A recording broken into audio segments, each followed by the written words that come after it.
আজ আমি একটা রান্নার ভিডিও শেয়ার করব। রান্নাটা শেখা আমার বাবার থেকে, কিন্তু যদিও বাবার মতো হয় না, কারণ বাবা রান্নি, আমি তো আর রান্নি নই।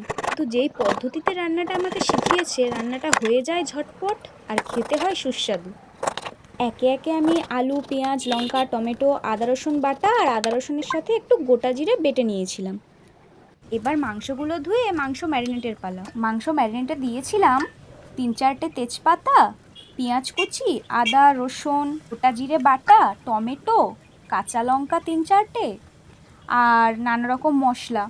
যেমন আমি 1 কেজি মাংস নিয়ে এসেছিলাম, তার মধ্যে 2 চামচ হলুদ আর 2 চামচ লঙ্কার গুঁড়ো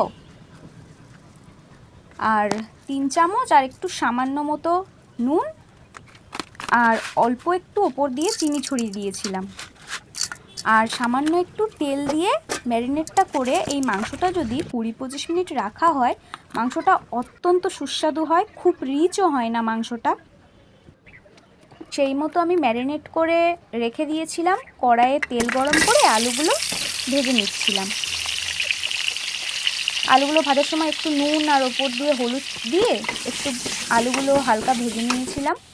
আলুগুলো ভেজে নিয়ে তুলে নিয়ে সেই কড়াইয়েই তেল দিয়ে তার মধ্যে 2টো এলাচ, 2টো লবঙ্গ, একটা দারচিনি দিয়ে একটু গরম করে নিলাম। তারপর ম্যারিনেট করা মাংসটা দিয়ে দিয়েছিলাম, একটু নাড়িয়ে 10-15 মিনিটের জন্য চাপা দিয়ে রেখেছিলাম। 10-15 মিনিট পর আবার একবার খুলে একটু নেড়েচেড়ে আবার ঢাকা দিয়ে রেখেছিলাম 10-15 মিনিটের জন্য। তারপর ঢাকনাটা খুলে আলু দিয়ে আবার একটু নেড়েচেড়ে রেখে দিয়েছিলাম, যেহেতু আলুটা সিদ্ধ হবে তাই জন্য। যেহেতু বেশি ঝোল হবে না, সেহেতু 500 গ্রাম মতো জল দিয়ে একটু নেড়েচেড়ে ঢাকা দিয়ে রেখেছিলাম। গ্যাস নিভিয়ে দিয়ে ওপর থেকে একটু গরম মশলা ছড়িয়ে দিয়ে মাংস রেডি।